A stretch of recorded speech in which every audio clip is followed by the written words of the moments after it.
25º domingo do tempo comum.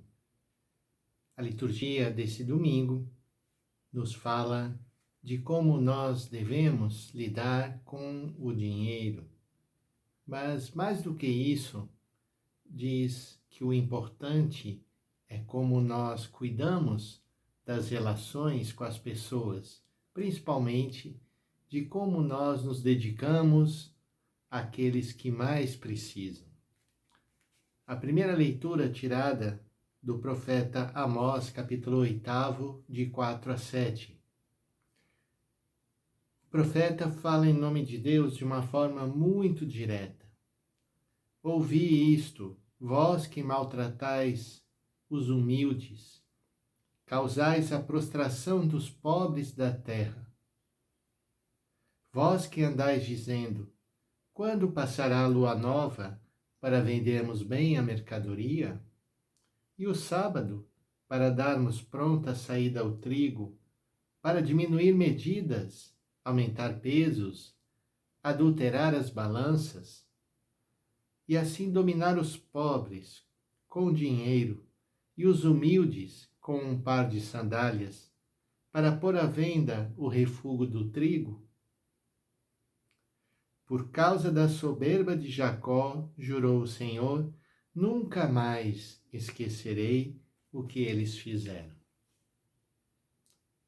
Essa leitura do Antigo Testamento, ela hoje vai ser lida por nós à luz do Evangelho, onde aparece também uma situação de uma parábola contada por Jesus, onde aquele administrador também fazia o mesmo.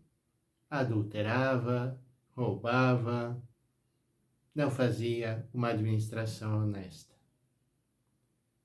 Na primeira leitura nós percebemos como tudo isso que é feito aos humildes, aos pequenos e aos pobres toca realmente o coração de Deus.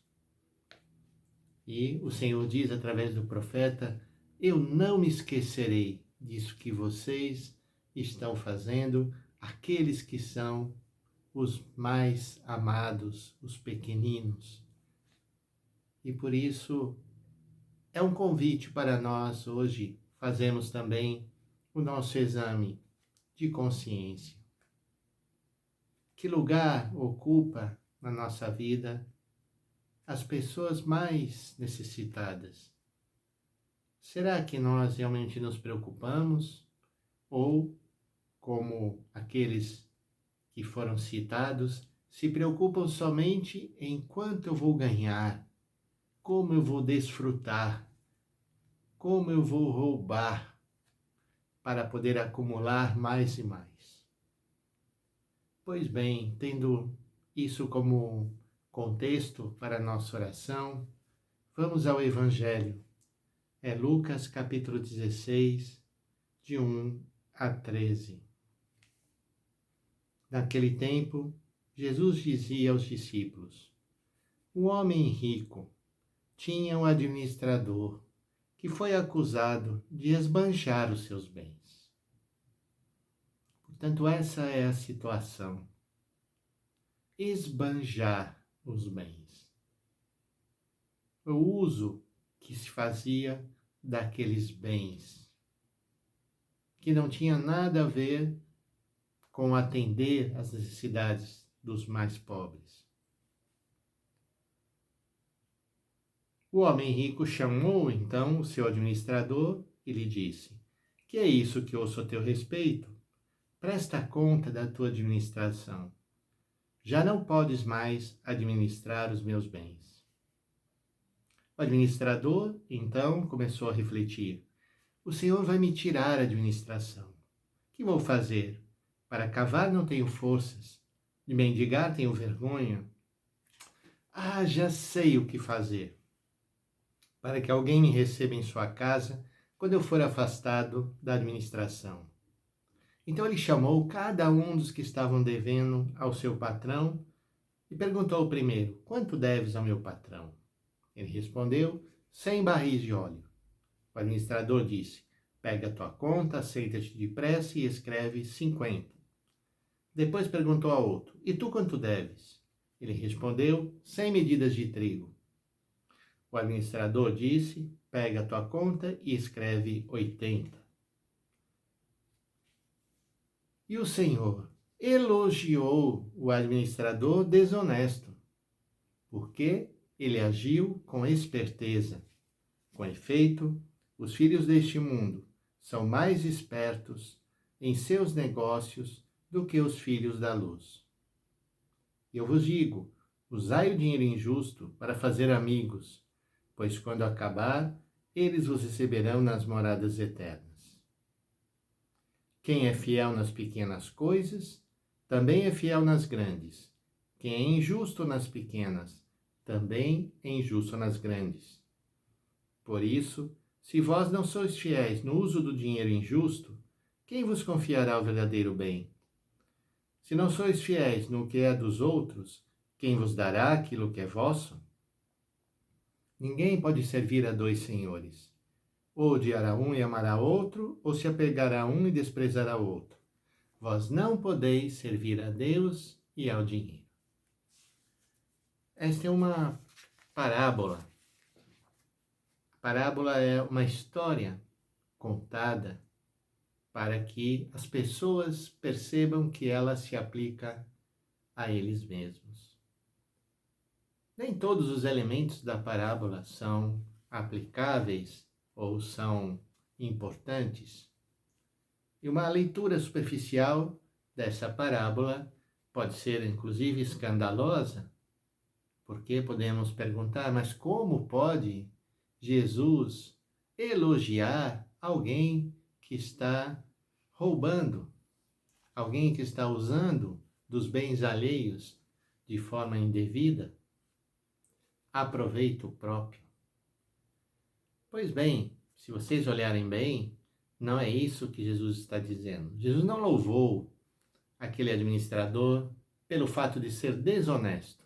O que ele louva é a capacidade, a astúcia, a esperteza que aquele homem teve em transformar uma situação totalmente contrária a si em tirar proveito. Essa capacidade de reagir diante das situações difíceis da nossa vida, isso que às vezes os filhos deste mundo fazem tão bem, nós temos que aprender a fazer também. Como reagir, como perceber, saber ler os acontecimentos e buscar saídas e soluções. Muitas vezes nós ficamos enredados nos nossos problemas e dificuldades, ou nos lamentando de tudo o que está acontecendo, mas não buscamos saídas, não construímos soluções. E o Senhor está dizendo, preste atenção que esse homem foi capaz de reverter essa situação. E isso é que ele está louvando. Lógico que aquilo que estava acontecendo naquele tempo, e continua acontecendo sempre, infelizmente, na nossa sociedade, é o esbanjamento dos bens. Alguns têm muitos bens e outros não têm nada. E aqueles que têm exploram aqueles que não têm. Esse homem, como administrador, certamente fazia isso, porque era assim. E quando ele percebe, então, que ele vai ser demitido, então ele muda a atitude que ele tinha em relação àquelas pessoas que deviam. Se antes ele cobrava, e cobrava com juros e correções monetárias, aquilo que as pessoas deviam, agora ele não faz mais isso. Então ele diminui as quantidades que as pessoas deviam, que certamente eram indevidas, já eram um roubo. E com isso nós aprendemos também a como nós devemos reagir diante das situações difíceis. Peçamos ao Senhor então sabedoria, peçamos essa capacidade de espírito de reagirmos, de buscarmos saídas e de procurarmos também diminuir aquilo que está errado. O que está errado nesse evangelho era a exploração das pessoas. E esse homem, mesmo que seja em proveito próprio, para conquistar a amizade, ele acaba tomando uma atitude justa, porque ele diminui e cobra menos do que as pessoas estavam injustamente tendo que pagar. Peçamos ao Senhor, então, que Ele nos ajude a vivermos essa palavra e, como o profeta Amós disse, lembremos, o Senhor não se esquecerá daquilo que nós fizemos aos mais pequenos, porque eles são os preferidos de Deus. Peçamos então que também nós lutemos pelos direitos, lutemos pela justiça e para que os bens sejam melhor distribuídos. Em nome do Pai, do Filho e do Espírito Santo. Amém.